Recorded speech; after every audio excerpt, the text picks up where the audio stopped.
Berpikirlah sebelum menolong. Kata-kata ini terlihat agak egois, ya kan? Bahkan bertentangan dengan ajaran-ajaran agama. Karena sejak kecil kita itu sebagai manusia diajarkan untuk saling tolong-menolong. Dan memang menolong itu adalah perbuatan yang baik.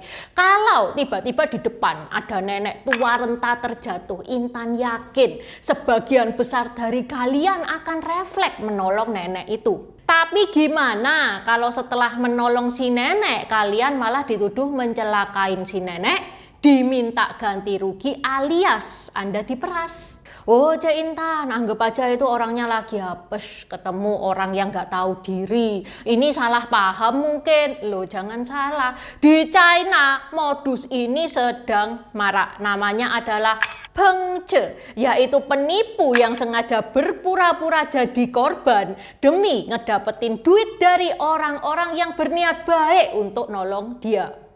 Apakah di Indo juga ada? Intan yakin banget ada. Kenapa kok yakin banget? Apakah sudah survei? Belum sih, tapi Intan sendiri pernah ngalamin.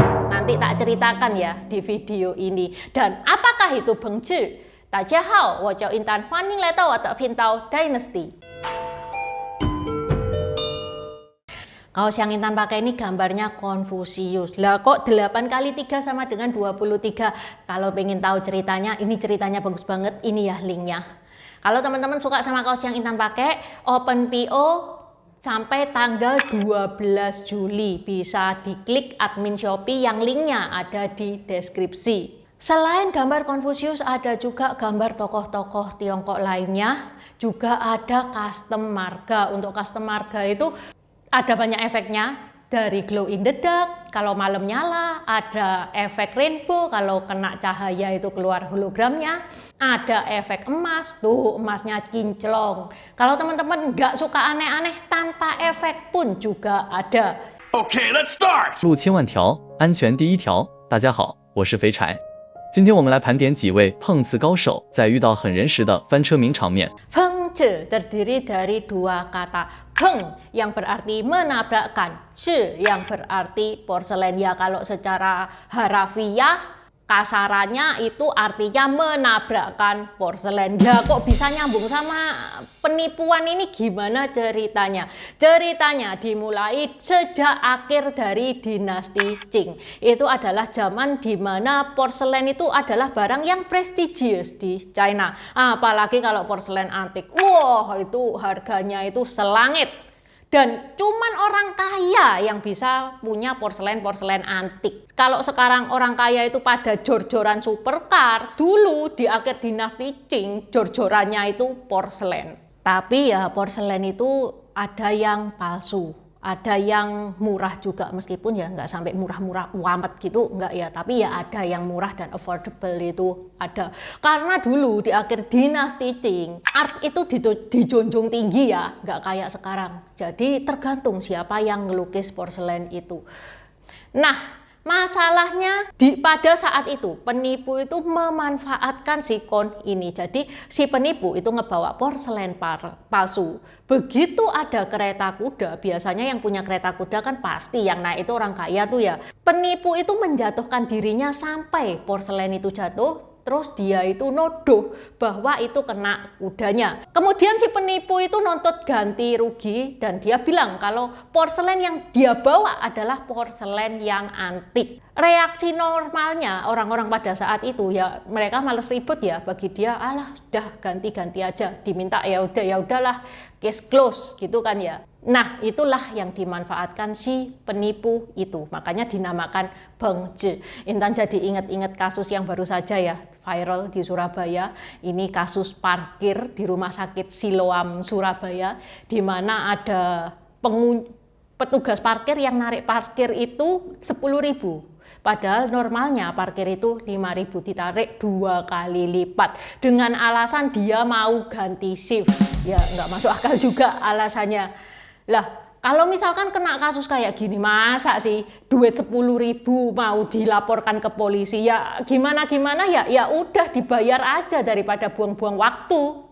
Iya, kadisnya ono. Hah? Ono kadis. Oh no, tak loro bring ini. Ya itu siji lah. Hah? Siji to.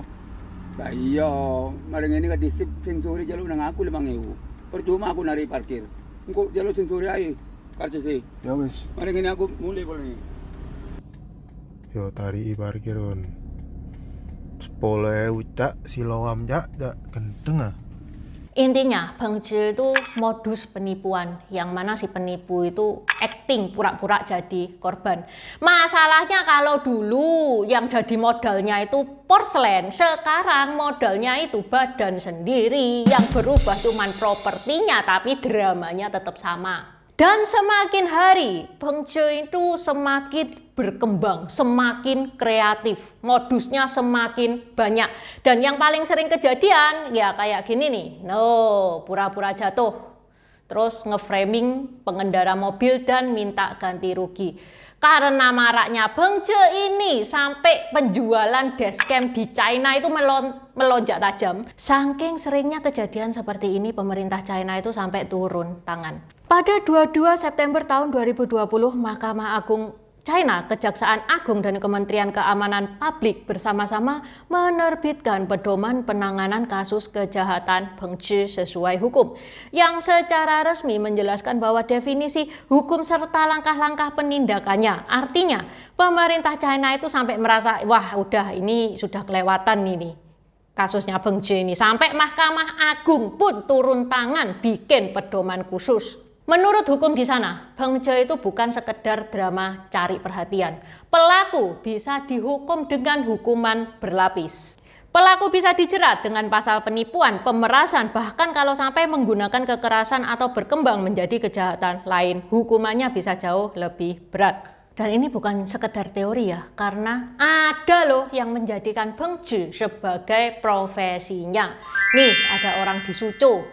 Ini kejadiannya baru 2025 lalu ya, dia ditangkap. Dia kan kehilangan pekerjaan. Habis gitu, selama 2 bulan dia pakai mobilnya untuk modus Bengce ini, dan dia melakukan selama 23 kali. Modusnya kayak gimana? Dia nabrakkan mobilnya ke kendaraan yang sedang pindah jalur. Jadi di China itu yang lurus sama yang belok itu lebih kuatan yang lurus. Kalau misalkan ada tabrakan loh ya, lebih kuatan yang lurus. Ya kayak kalau nabrak dari belakang, itu yang salah itu pasti yang belakang. Gitu kan. Kalau di China ada lurus dan belok, kalau misalkan terjadi tabrakan, yang salah itu yang belok. Dia menggunakan celah hukum seperti ini. Dia nabrakin mobil-mobil yang mau pindah jalur. Setelah dia ketangkep, dia dihukum 1 tahun 2 bulan penjara plus denda. Modusnya makin hari itu makin kreatif ya. Bahkan ada pelaku itu sengaja julurkan kakinya ke mobil atau sepeda motor yang lagi jalan pelan-pelan. Kalau yang banter-banter kepelindes beneran. Dan abis gitu dia acting, weh kakiku, dia acting kayak gitu. Terus nanti pengendaranya panik keluar dan habis itu isi dompetnya. Kalau tadi itu levelnya masih pemain biasa. Kenalkan, sekarang tak ceritanin Raja Bengce Sun Wanxiang. Usianya 66 tahun, tapi jangan salah, semangat ngantornya itu luar biasa. Dia ini 9 tahun menjadikan Bengce sebagai pekerjaan tetapnya. Modusnya dia itu ngayuh sepeda di zebra cross dan sengaja nabrak mobil yang jalannya pelan-pelan. Karena kalau yang cepet dia bisa cacat beneran. Dia pura-pura jatuh, terus dia itu mengharapkan korban panik. Begitu korban panik, habis itu dompet korban. Tahu nggak berapa kali Sun Wanxiang melakukan hal ini? Kalau menurut polisi, korbannya aja 156 korban. Dengan total uang yang berhasil dikumpulkan lebih dari 130.000 yuan. Yang belum ketahuan, nah itu cuma Tuhan yang tahu. Sun aja nggak ngitung. Sun ini dia nggak kerja sendirian karena dia sudah tua ya. Tetangganya yaitu Li Jianjun itu mengantarkan bos ke tempat kerja pakai becak listrik roda 3, mengantarkan Sun beserta sepedanya. Tapi sepandai-pandainya tupai melompat akhirnya jatuh juga ya. Pada Desember tahun 2010, Pengadilan Distrik Dongcheng menetapkan Sun Wanxiang sebagai otak utama di balik rangkaian penipuan tersebut. Hasilnya, Sun dipenjara selama 7 tahun plus denda selama 7.000 yuan. Wah, dendanya sedikit banget itu, cuma 7.000 yuan. Padahal dia itu sudah mendapatkan 130.000 yuan. Bahkan Li yang tugasnya itu cuman nganter jemput si bos itu juga kena ya. Dia kena 1 tahun penjara plus denda 1.000 yuan. Padahal ya Li ini cuman nganter jemput doang loh. Dia nggak ikut-ikut di modusnya itu, acting-acting itu dia nggak ikut sama sekali. Apakah modus ini cuman ada di China? Enggak. Intan yakin banget di Indonesia juga ada. Bahkan Intan pernah mengalaminya. Teman-teman kalau juga pernah mengalami pengce ini silakan ya tulis di kolom komentar supaya kita sama-sama tahu, sama-sama aware. Jadi ceritanya ini kejadiannya pas kuliah ya. Itu Intan diantar temennya Intan pakai mobil. Jadi Intan cuma penumpang, yang nyetir temennya Intan. Pas pada saat itu lewat jalan, dia dibilang kecil ya enggak ya, soalnya cukup untuk 2 mobil. Pada saat itu tiba-tiba ada sepeda motor yang ngetok. Yang sepeda motoran itu anak-anak ya masih remaja, nggak bawa helm. Dia bilang bahwa sepeda motornya dia ketabrak mobil temennya Intan itu pada saat ngerem mendadak. Yang pertama kita itu jalannya pelan-pelan pada saat itu. Dan yang kedua tidak ada adegan rem dadak selama perjalanan. Dia ngajak ayo kita rundingan, kita rundingan ya, karena pada saat itu kita tidak ada pikiran apa-apa, belum mengenal modus pengce, dan karena temennya Intan merasa dia nggak salah, ya udah akhirnya turun, temennya Intan turun, ngomel ini loh gara-gara kamu rem mendadak, motorku sampai rusak parah kayak gini lah. Padahal mobilnya nggak ada apa-apa, tapi motornya dia sudah peyok kayak gitu. Lagi pula kalau misalkan rem mendadak pun ya, yang salah kan dia. Kita kan posisinya di depan. Pada saat temen-temennya Intan nego, Intan nggak tahu ya nego apa, soalnya Intan tetap di dalam mobil kan ya.